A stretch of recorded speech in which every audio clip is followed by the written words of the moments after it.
Mindset Tales presents The Sea Watcher's Bane, the story of a living shipwreck in the deep ocean.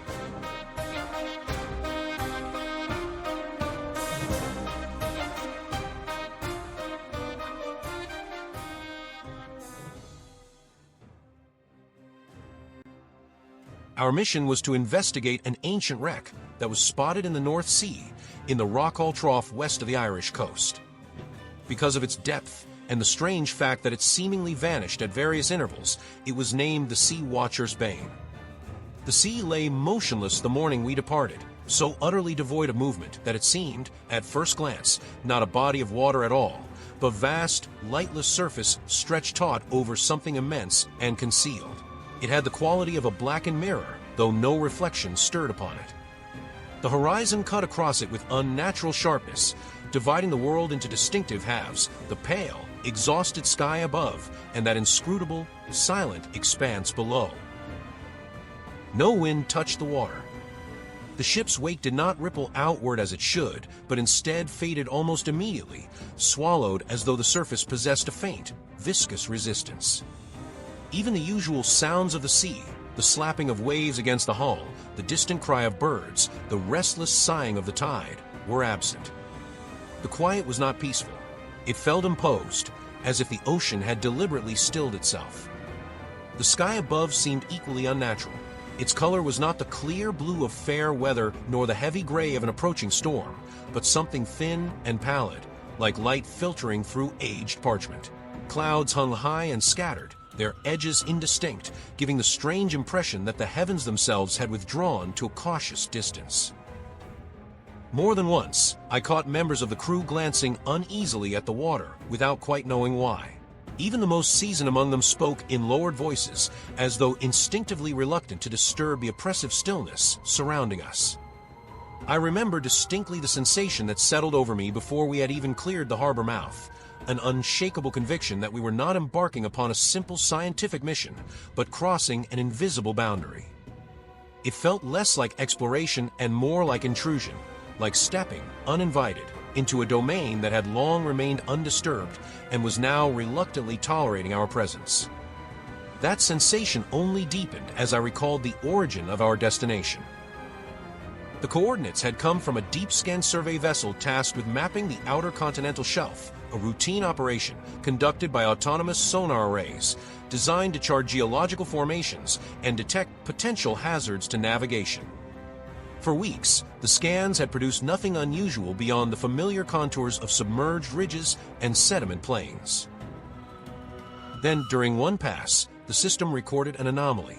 At first, it appeared only as a vague distortion in the sonar return, a vertical interruption in the otherwise uniform seabed.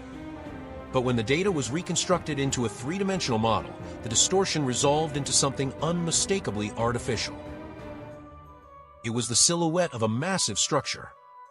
It stood upright on the abyssal plain nearly 5 kilometers beneath the surface, far deeper than any known historical wreck could have plausibly settled intact.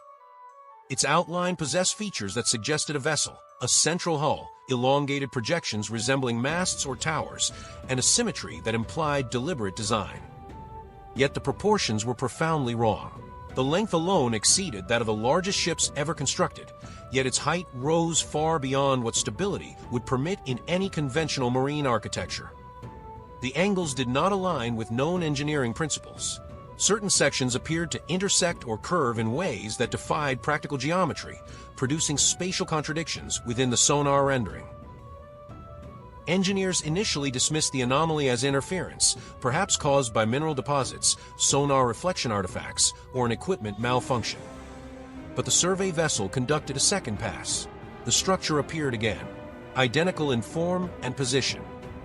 A third pass was ordered using a different scanning frequency and calibration system to eliminate the possibility of technical error. The anomaly persisted. Each scan confirmed the same impossible silhouette, a colossal, upright form resting silently in the abyss, unchanged, unmoving, and utterly unaccounted for by any maritime record. There was no debris field surrounding it, no signs of impact or structural collapse. It had not fallen there. It had come to rest there, intact, deliberate, and strangely poised. And in the final composite rendering, one detail troubled the analysts more than any other. The structure did not appear weathered or broken as a wreck should. It appeared whole, as though it had not sunk long ago, but had instead been standing there in the darkness all along.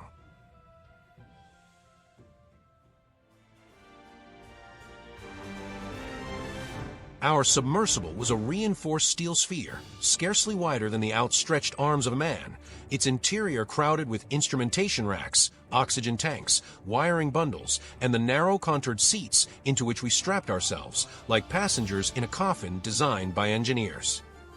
Once the hatch was sealed and bolted shut, the sense of enclosure became immediate and suffocating. The air took on the faint metallic scent of machinery and recycled oxygen, and every small movement produced an echo that lingered longer than it should in the confined chamber. There is a peculiar psychological transformation that occurs when one descends into the deep ocean. It is not merely the awareness of danger, but the realization of scale. The mind struggles to comprehend that outside the thin curvature of steel, barely a few inches thick, lies a crushing mass of water whose pressure increases relentlessly with every meter. It becomes impossible not to dwell on how fragile life truly is, how the warmth, light, and breathable air sustaining one's existence are confined entirely within a fragile mechanical shell suspended in an environment so hostile it might as well be another universe. As we began our descent, the last fragments of sunlight lingered above us like a fading memory. They filtered down through the water in pale shafts, trembling with distortion, their color shifting strangely as they passed through increasing depth. At first they appeared golden, then dimmed into a sickly greenish hue before thinning into streaks the color of diluted blood. Gradually, the ocean's natural blue deepened into darker tones. It passed through shades of jade and teal before settling into a heavy, oppressive gray that seemed to press inward on the viewport itself. The transition was not abrupt but inevitable, a slow surrender of light to a growing, engulfing dimness. Then, without any clear boundary marking the moment, the last natural illumination vanished entirely. What replaced it was not simply darkness, but a depthless blackness that possessed a disturbing quality of density. It did not feel empty. It felt present, like a vast medium through which our submersible moved, rather than a void through which it passed. Only our external flood lamps existed in that realm. Their beams extended outward in narrow cones, illuminating a limited sphere around us, while leaving everything beyond swallowed by an impenetrable curtain of shadow. The boundary between light and darkness was unnaturally sharp. It gave the unsettling impression that the blackness did not merely lack illumination, but actively consumed it the moment it strayed too far from the lamps. The hull began to groan as we descended deeper, a series of low, irregular creaks and metallic murmurs that reverberated through the sphere. Each sound carried an intimate, unsettling character. It was not like the distant noise of a ship's engine or the predictable rhythm of mechanical operation. These were closer, more organic sounds, like the strained breathing of a structure being tested by immense forces. Every groan reminded us that the ocean pressed inward from all directions, probing for weakness, seeking flaws invisible to the human eye.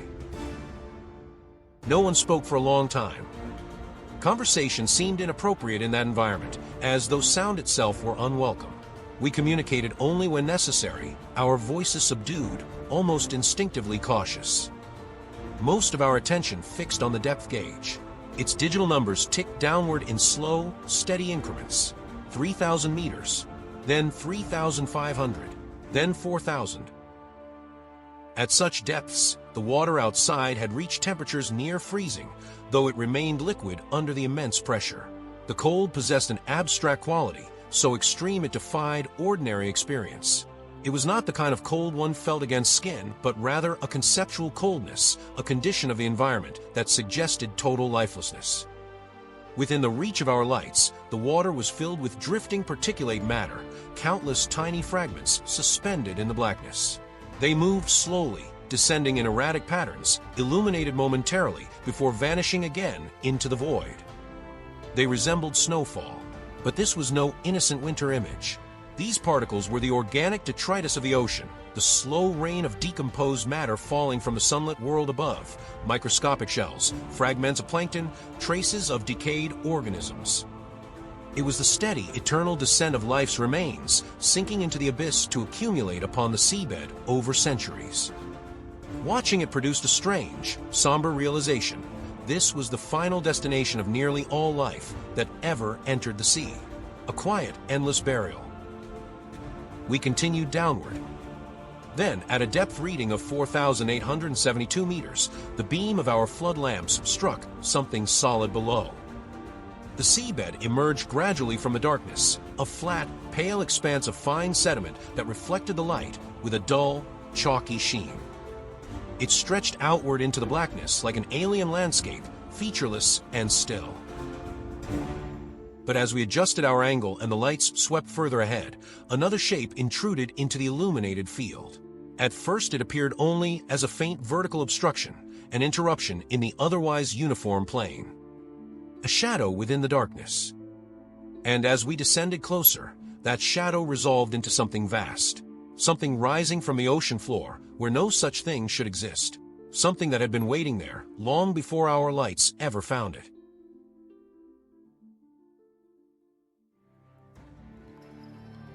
At first we perceived only a vague interruption in the abyss, a darker vertical mass standing against the already impenetrable blackness below us. It was not immediately recognizable as an object, but rather as an absence, a distortion in the otherwise uniform emptiness of the seabed. Our floodlights struck its surface only faintly at first, revealing a narrow, indistinct plane that seemed to rise upward and vanish again into shadow. As we descended further, the shape slowly emerged, not all at once, but in increments, like a mountain revealing itself through shifting fog. The effect was deeply unsettling. The structure did not appear to approach us in the normal sense. Rather, it felt as though it had always been present in the darkness, and our light merely uncovered it piece by piece, forcing it into visibility. The scale of it became apparent before its nature did. Even at a distance, its height dwarfed our submersible, extending far beyond the reach of our lights, both upward and downward. Its base vanished into the sedimented plain, while its upper reaches climbed into the darkness above us like the wall of some submerged monolith. The closer we descended, the more profoundly wrong it appeared. It did not lie broken, tilted, or partially buried as any ordinary shipwreck would after a fall from a surface. There was no debris scattered around it, no collapsed sections, no evidence of catastrophic impact. Instead, it stood perfectly upright upon the ocean floor, balanced with a poise so precise it suggested deliberate placement rather than accidental sinking. There was something disturbingly intentional about its posture, as though it had been lowered carefully into position and left there. The hull itself was enormous, vast beyond any known maritime construction. Even the largest supertankers or naval carriers would have appeared small by comparison. Yet its proportions were strangely disproportionate, too tall for its apparent length, too narrow in certain sections and impossibly broad in others, as though it obeyed no practical principles of engineering. And most unsettling of all, it did not look metallic. As our lights swept across its surface, we saw that the hull was pale in color, not with the dull reddish corrosion of oxidized steel, but with an unnatural, chalky whiteness, an ivory tone reminiscent of bone, long exposed to the elements. Covering that surface was a dense, fibrous growth unlike any marine incrustation we had ever seen. It was not barnacles, nor coral, nor algae. It resembled a thick network of intertwined strands, layered and matted together into ridged formations that clung tightly to the hull. In some places the growth appeared smooth and waxy, in others rough and striated like scar tissue that had formed over deep wounds. The texture varied unpredictably, creating irregular patterns that seemed less like natural accumulation and more like a kind of organic expansion. The longer one looked at it, the more unsettling it became, because it did not appear to be merely attached to structure.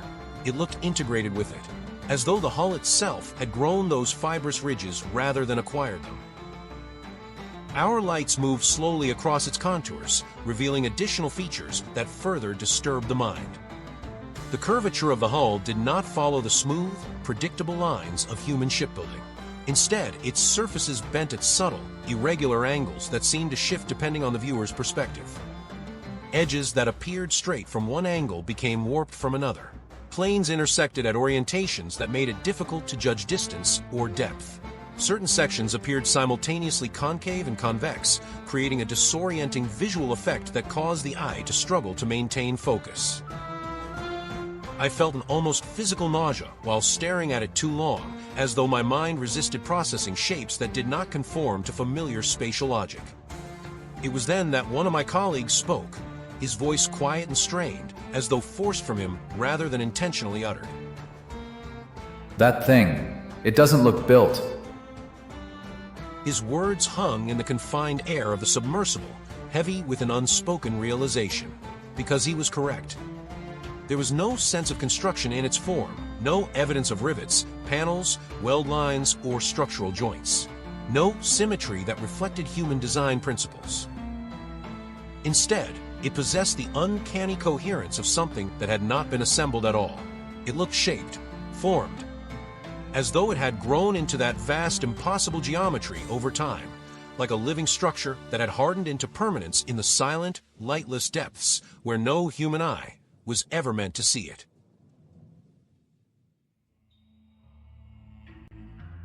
We maneuvered the submersible slowly upward along the immense curvature of the structure's side, keeping our distance while angling the flood lamps to trace its surface. The hull rose beside us like a pale cliff face, its fibrous ridges casting long, irregular shadows that seemed to shift even when we held perfectly still.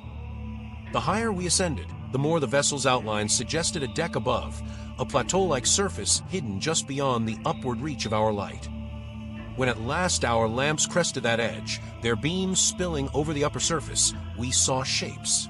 At first they appeared only as uneven protrusions scattered across the deck, dark silhouettes, interrupting the pale textured ground. There were many of them, clustered in irregular groupings, some standing near what resembled railings or vertical supports, others gathered around raised structures toward the vessel's center. The number alone was startling. Dozens. Then, as our angle improved and the light strengthened, hundreds. They stood motionless, upright, arranged in a manner that was unmistakably deliberate, as though they had once occupied positions of activity or purpose. Some leaned slightly forward. Others appeared to clutch at unseen objects. A few were positioned near one another in ways that suggested interaction, frozen in an instant. For several seconds, none of us spoke. Our minds attempted to categorize what we were seeing, searching for familiar explanations. At first we assumed they were statues, perhaps some bizarre cargo or ceremonial installation. Another possibility was mineral accretion, the slow accumulation of sediment, and biological growth that can sometimes form vaguely anthropomorphic shapes over long periods.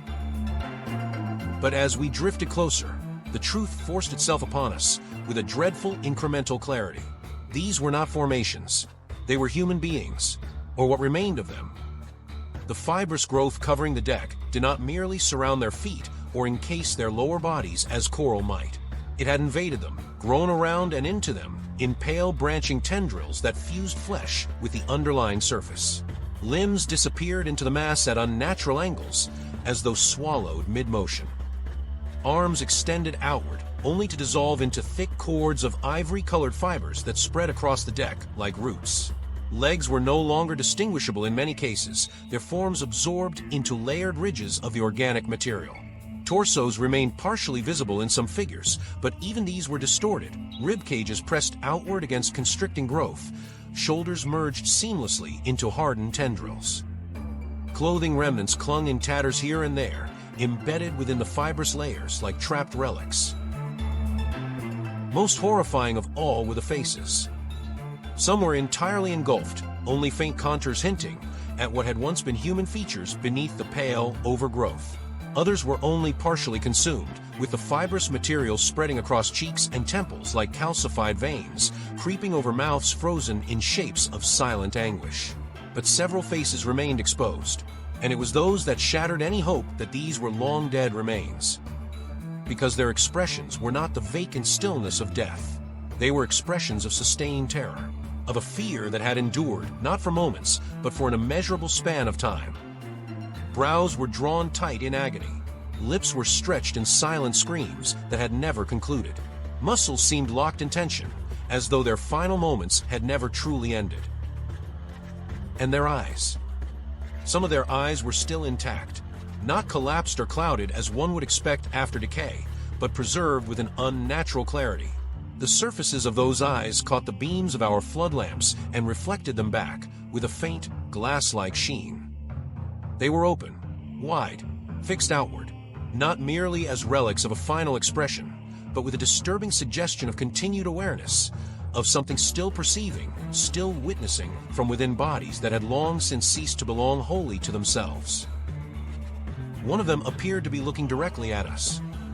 And in that unbearable stillness, suspended in the abyss beneath miles of crushing water, the realization settled upon us with suffocating certainty. Whatever had taken these people, it had not granted them the mercy of death. I had fixed my attention upon a single figure, near what appeared to be a collapsed railing, one whose face remained more exposed than most. The features were drawn tight in an expression that suggested both terror and exhaustion, as though the emotion had persisted far beyond the point at which the body should have failed. Pale fibrous strands had crept up along the neck and jawline, hardening there like calcified veins, but the eyes remained unobstructed. They were open, reflecting our lights with a dull, glassy sheen. I remember leaning slightly closer toward the viewport, compelled by a morbid need to confirm that what I was seeing was truly as lifeless as it should have been. That was when it happened.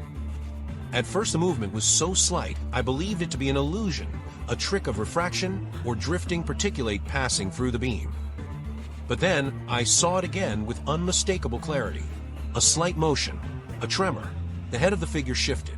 Not much, only a fraction of an inch, but enough to alter the angle of the face, enough that the reflected light in those staring eyes changed position.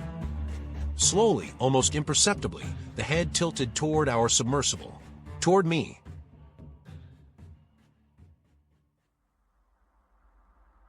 The reaction within my mind was immediate and instinctive, a violent recoil not of the body, but of thought itself, as though something deep within my psyche rejected the reality before my eyes.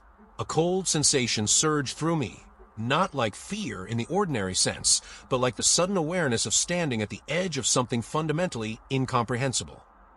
Before I could speak, before I could even fully process what I had seen, another figure shuddered, then another.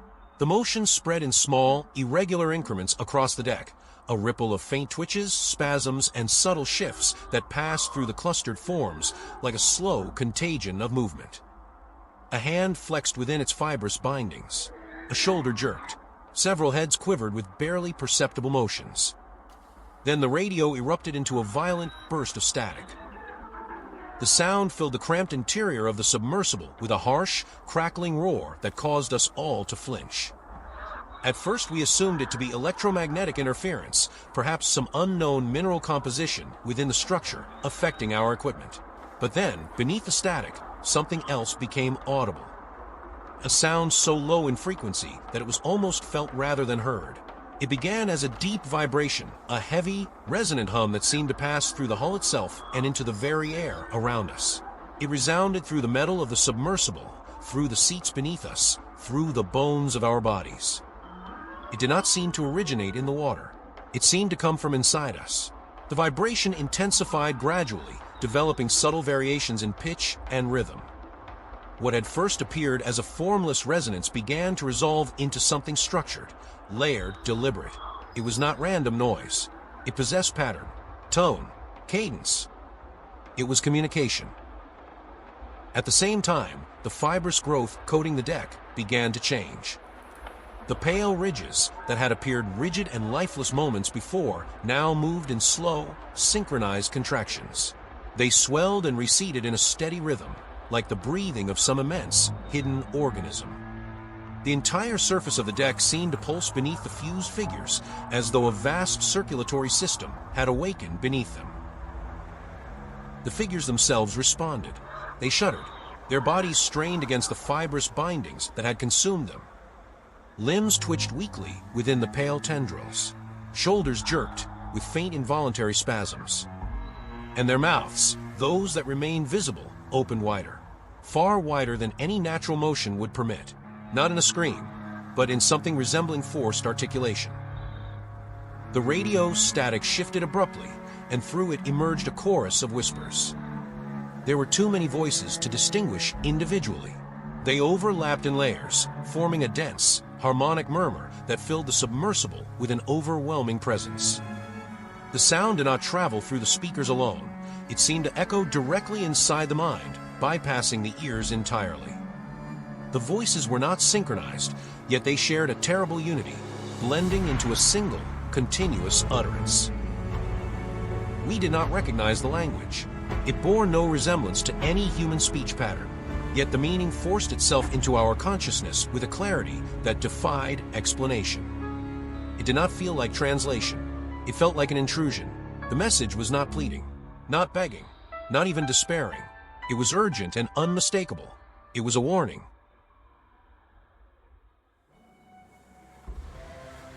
As the whispering intensified, our floodlights revealed something we had not noticed before along the whole surface, a long, irregular seam running horizontally beneath the deck.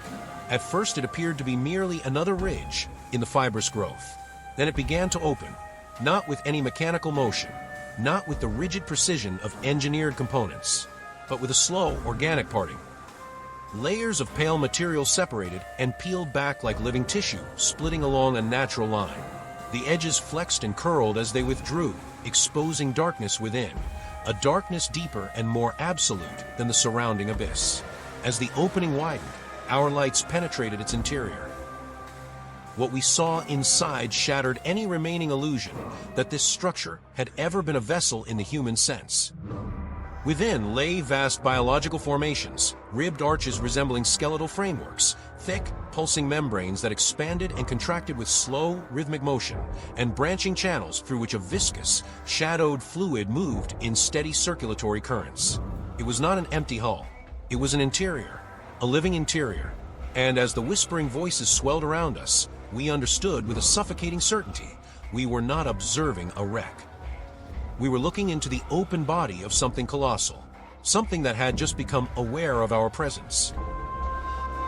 The realization did not arrive gradually, nor did it emerge through reasoned deduction. It struck us all at once, fully formed and undeniable, like a truth that had been waiting just beyond the threshold of comprehension, forcing itself inward the moment our minds could no longer resist it. This was not a ship that had somehow become alive. It had never been a ship at all. Every feature we had interpreted through the lens of human design, the hull, the deck, the towering structures, had only resembled familiar forms. They were imitations, approximations, shaped into a geometry our minds could recognize, like a predatory mimic adopting the outline of something harmless to draw prey closer.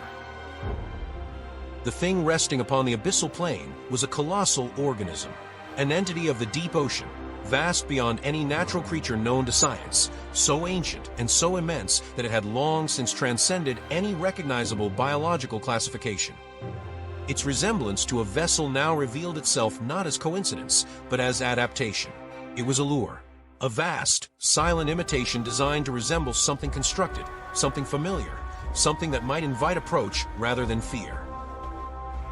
And the figures on the deck, they were not the remains of a long-dead crew.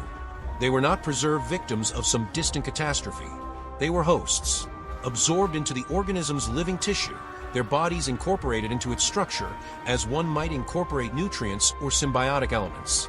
And worst of all, they were not entirely consumed.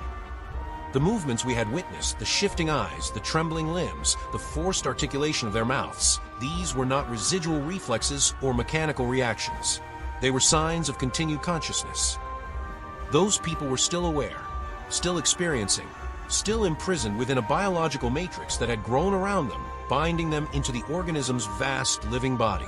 Trapped not in death, but in a state between life and annihilation, sustained indefinitely as part of something incomprehensibly larger than themselves. As this understanding crystallized within us, the whispering changed. Its tone shifted subtly but unmistakably. The earlier urgency, the warning we had sensed, dissolved into something else entirely. Recognition. The layered voices no longer carried the frantic undertone of alarm. Instead, they settled into a steady, unified resonance that vibrated through our skulls with dreadful clarity. It was no longer a message directed outward from the trapped hosts. It was an awareness directed inward from the entity itself. It had noticed us. At that same moment, the submersible lurched violently. A deep, resonant shudder passed through the hull, causing every instrument panel to rattle. The steady hum of our thrusters faltered, then ceased entirely. Warning indicators flickered across the control displays as propulsion systems failed to respond to manual input. We were no longer drifting freely. We were being held. An invisible force, not mechanical, not hydrodynamic, gripped the submersible with absolute control. It was not a pull in any conventional sense, but rather a subtle redirection of our position, as though the very medium of the surrounding water had become subject to the organism's will. Slowly, inexorably, we began to descend, drawn downward toward the immense structure beneath us. The organism itself responded. The colossal form that had rested upon the seabed began to move, not with sudden motion, but with a slow, deliberate inevitability that was far more terrifying than any violent action could have been. Its base separated from a sediment without disturbing a single plume of silt. There was no turbulence, no displacement of water, only the silent, effortless lifting of a mass so enormous it should have been immovable under any known physical law. It rose as though gravity did not apply to it, as though the surrounding environment simply yielded. As the structure lifted, our lights fell upon its underside. The surface there was even more organic than the upper hull, layered with vast ridges that resembled interlocking skeletal plates. Between them ran deep channels filled with slow-moving, shadowed fluid, pulsing in rhythmic cycles that suggested a circulatory system of unimaginable scale. And beneath that, something shifted in the darkness. At first we perceive it only as a distortion, a subtle displacement of drifting particulate, a region where the surrounding blackness seemed thicker, more opaque. Then it moved. The motion revealed the truth. There was another form beneath the organism we had mistaken for a ship, a shape so vast that our flood lamps could not encompass even a fraction of it. Its boundaries extended far beyond the reach of our illumination, disappearing into the abyss in all directions. We saw no clear outline, only the suggestion of colossal curvature, immense surfaces unfolding and contracting in slow, titanic rhythms. It was like glimpsing the edge of a continent in darkness, or watching a mountain shift. The scale of it shattered all rational thought. The structure we had first discovered, the vessel-shaped organism, was not the entirety of the entity. It was only a portion, a protrusion, a functional extension of something far larger that lay hidden in the blackness below. As that immense presence stirred, the whispering within our minds coalesced into a single, unified thought, no longer fragmented by countless trapped voices, but emanating from one vast and singular awareness. The message did not arrive as sound. It manifested directly within consciousness, as undeniable as instinct. You have been seen.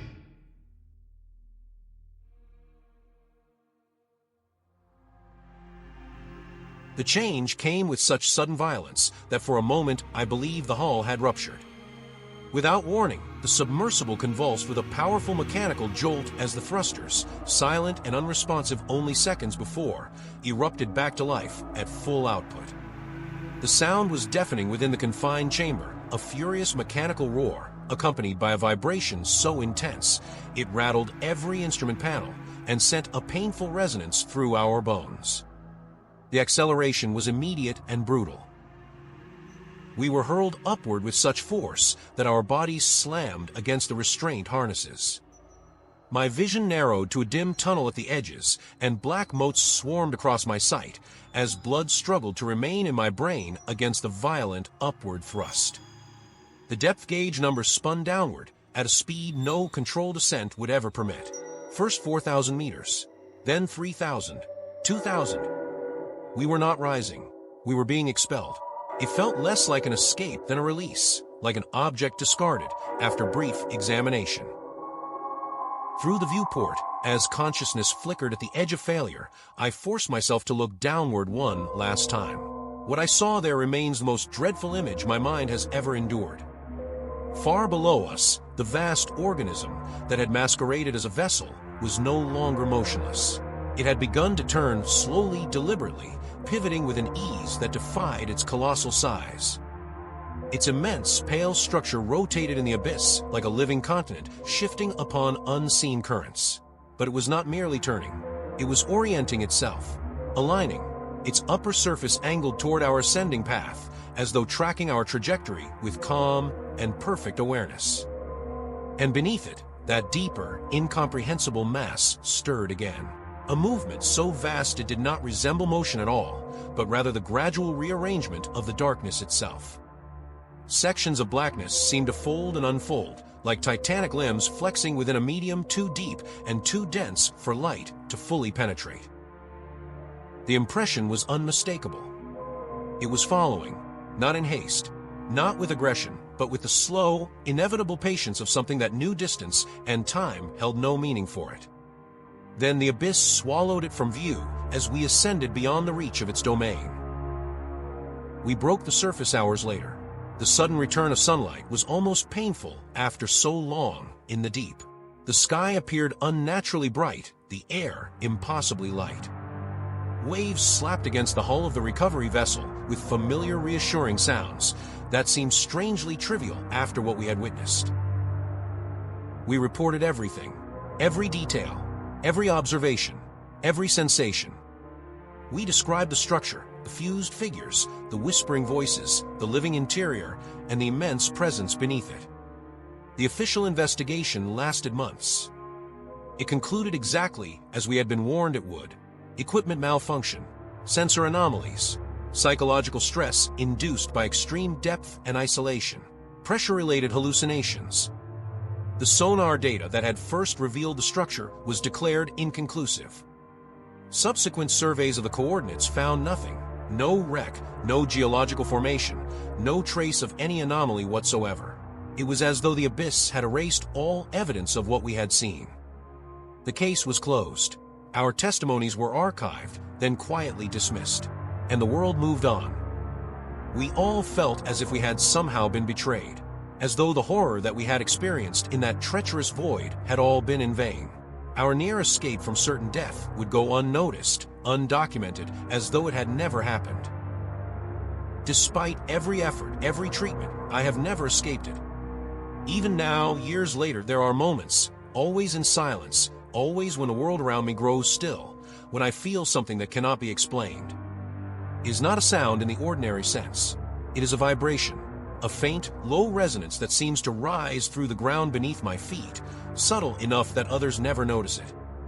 It cannot be heard with the ears, yet it is unmistakably present, a slow, rhythmic tremor that resonates through bone and thought alike. It feels exactly like what we experienced in the submersible, as though something vast is shifting far below the ocean floor, something so immense that even its smallest movements ripple through the planet itself. And when that vibration comes, I feel something else as well, not physically, but within the mind. An echo. The faintest trace of countless layered voices, overlapping in that same terrible harmonic unity we heard in the deep. They are not screaming. They are not begging. They are not calling for rescue. They are warning. Always warning. Because now, after years of sleepless nights and relentless reflection, I have come to understand the final truth we were never meant to bring back to the surface. The ocean does not conceal such things. It does not bury them. It does not destroy them. The abyss is not a grave. It is a domain. And within that domain, there are entities so ancient and so vast that they exist beyond the fragile boundaries of human life and death. The sea does not take them. It does not silence them. It does not end them. It only keeps them, waiting, watching, awake.